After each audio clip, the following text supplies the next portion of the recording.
As you are all probably aware, Wuthering Waves came out with a new event in the past couple of days, and this event has been causing players some problems. It's called Tactical Simulacra, and this is an event that we saw earlier in the past couple of versions, and the idea is that that event was a boss rush, where you would, attempt to clear all the bosses as fast as possible to gain the most possible rewards. And what ended up happening across this event was that the difficulty, the scoring criteria, all of those different things required to actually claim the rewards, it was a bit overtuned in some ways and undertuned in others. And what oftentimes ended up happening is that people would get scores like this right before the threshold for max rewards, with a lot of frustration involved. You would have whales, literally whales, on Billy who were searching for guides on how to get max points for the event. And what that meant, ladies and gentlemen, was that for a lot of players, your investment in the game, your echoes, your skill levels, your dupes on character sequence nodes, or their weapons were all actively working against you in the completion of this mode. There was a lot of frustration, a lot of resets, and a lot of wasted hours, in a sense, where players would repeatedly try a stage over and over to just try to prove that they could clear it at max level. Obviously, the rewards for clearing it at max level weren't that high, right? You get a couple of shell credits, you'd get a couple of extra mob boss drops, some purples, some golds, nothing too insane. This event was quite literally considered something created by Satan for a lot of players, due to how absurdly difficult it was, just in terms of like the scoring criteria, the requirements for it, and how unclear your progression actually was when it came to the score. I swear this event is literally created by Satan, right? People aren't happy with it. Talking about how the previous one was chill, just people giving overall critiques for the event as a whole. And the end realization for a lot of people was that this event was really catered towards maybe a specific part of the player base. People that liked playing Dan Jin, people who like spamming dodge counters, and maybe not even playing a full team, despite the fact that you would have 3 slots on your team for the event. And what that meant, ladies and gentlemen, was that people got frustrated. Imagine not getting max score because you accidentally killed the boss too fast. Trash event. That's the part that confuses me. And if you're in a situation, ladies and gentlemen, where you're literally investing too much into your teams, too much into your characters, and sometimes the optimal play is like breaking a Sonata set and like removing a 3 cost from your character to clear, that doesn't really feel great. Especially when everything you do in Wuthering Waves, be it your echo grinding, your character ascension, your skill upgrades, is quite literally intended to make your character do more damage. However, there is a subset of the population, a subset of the player base, who we can actually call elitists, who are very upset at this event getting nerfed. That's literally what happened with this event. They toned down the required points to get all of the rewards, and that meant that a lot of people, right, that were grinding. I know there are a lot of people in my Discord that were grinding to get the maximum level of points, while I said, I'm just gonna wait until Kuro nerfs this shit. They kind of wasted all their time, because it was clear from the perception of the community, the fact that whales on Billy had to search up guides to clear it. It was clear that this event was overtuned, stupidly balanced, and needed updates ASAP. For once, my procrastination paid off. When you know something is just really stinky, sometimes it's better to just wait for them to fix it. These are devs, ladies and gentlemen, that will take the time to actually fix problems with the game and fix them fast. Unlike devs you might be seeing in games like Honkai Star Rail, where you have shit like Adventuring Shield or Luocha's Field or Firefly's E1 literally not working for the entire patch, and they're still not fucking working. We can kind of see just from like this perspective over here, right? The response time between different companies. And if Kuro is fixing their event within like a day or two of the negative feedback being received, you know that one dev is a little bit better than the other, right? Just objectively. The fact that this shit is still broken in HSR is absolutely insane, if I'm frankly being honest. The main nerfs that they did to the Tactical Simulacra mode is they just reduced the number of points required to claim all the different rewards. And people were saying, oh man, you're just getting stuff like 6 gold things, 60k credits, couple of like random echoes, 30k credits.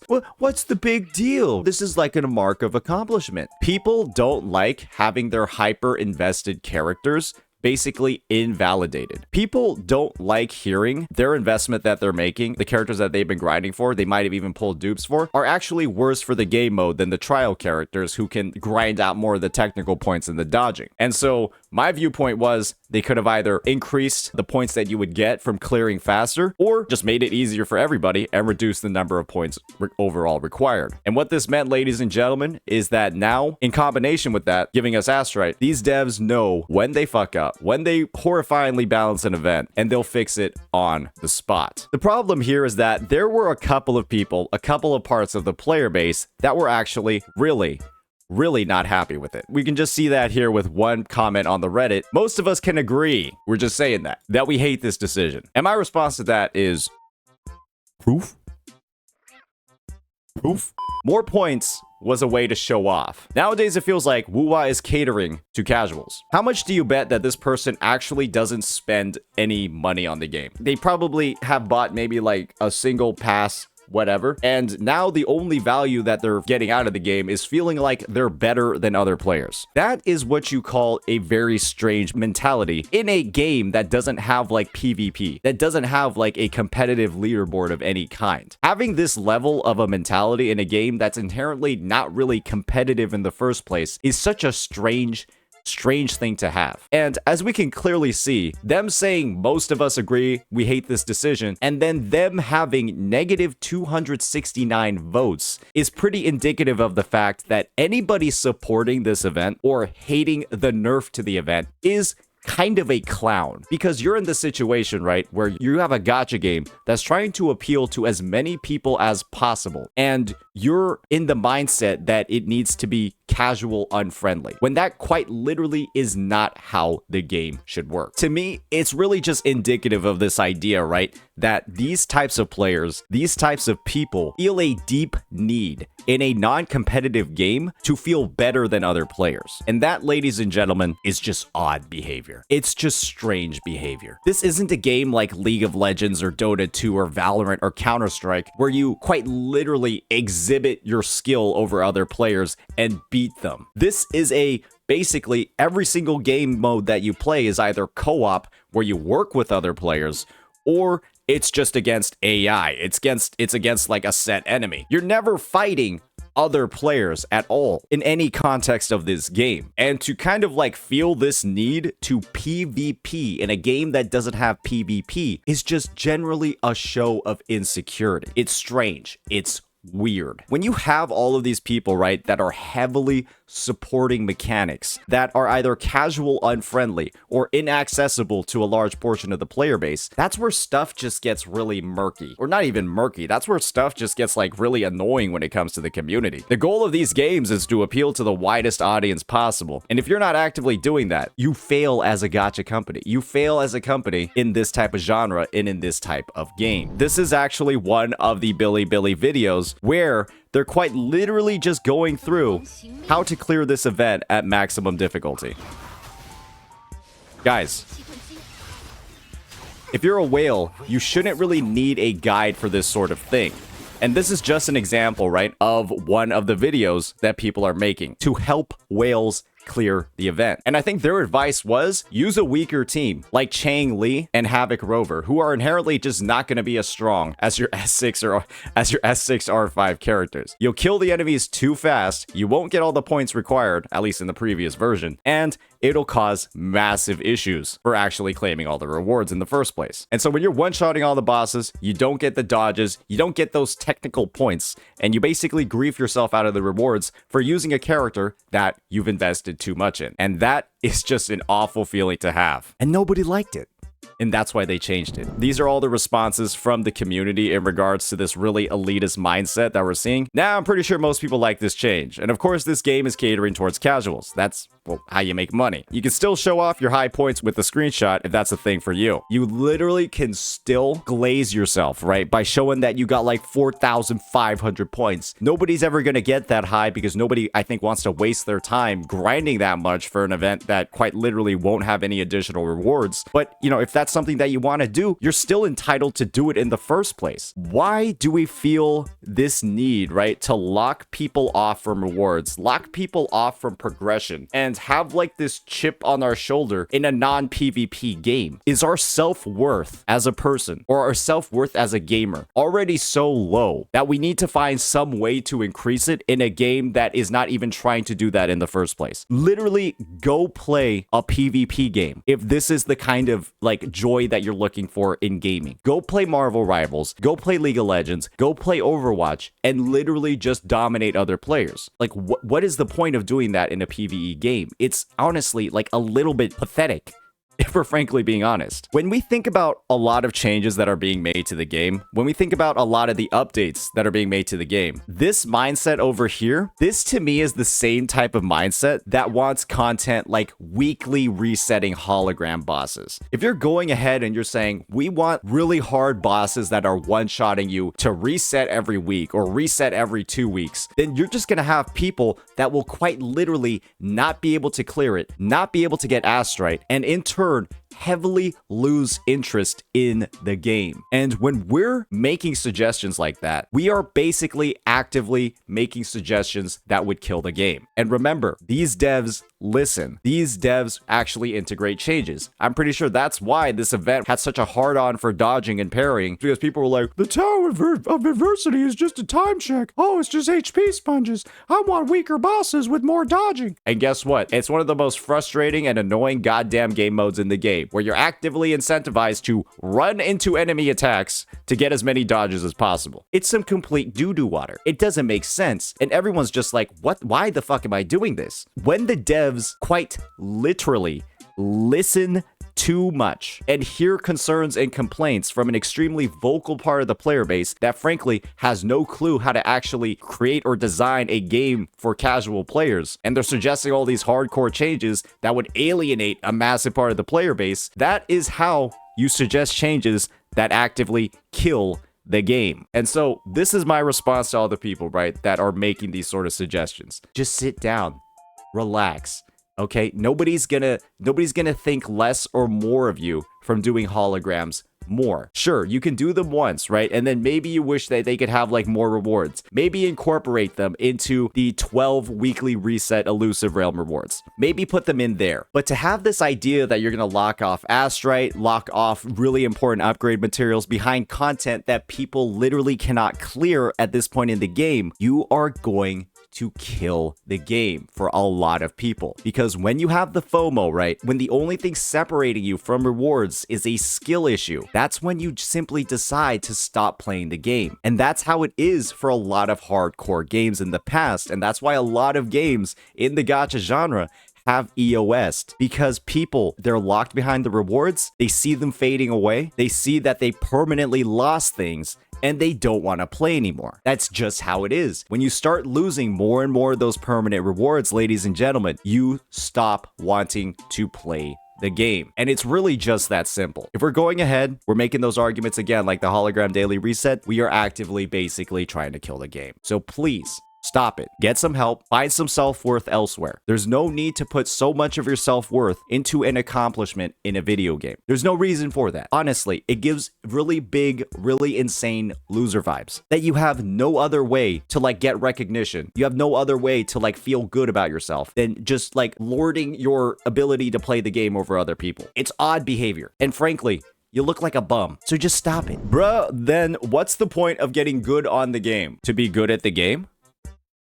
Why do you think people in Dark Souls do no-hit runs? Do they get special rewards for doing no-hit runs in Dark Souls or Elden Ring? Like, if you do like a Soul level 1 Elden Ring or Dark Souls run, do you get extra rewards? Is that something that's in the game? Why is it so popular then for people to do content like that if you don't get additional rewards for it? Yeah, it feels good, and we get platinum achievements. You literally find satisfaction from developing your own skill at the game. It's not like you need to lock time-gated or specific rewards, right, for that skill level. Why have the need for that? To restrict other people's access to important rewards just so that you can express your skill more. That is how, again, you alienate players. You kill the game in a genre, right, where people are playing for like 5 minutes a day. And like I've shown before, right, on previous streams, you can simply not dodge in the TOA and clear with like 10 or 20 seconds left, just playing like an absolute bum, right, that has no idea what they're doing. As long as you like press your buttons properly in the right order, you can just not dodge and hold down buttons and win. Some of us have jobs and don't have time to learn boss patterns. And you want to know what, ladies and gentlemen? This is a really interesting mechanic, right? You want to know who typically pays the most in games like this? You want to know who typically generates the most revenue in a gacha game like this? People with jobs. And if you're spending a lot of time at a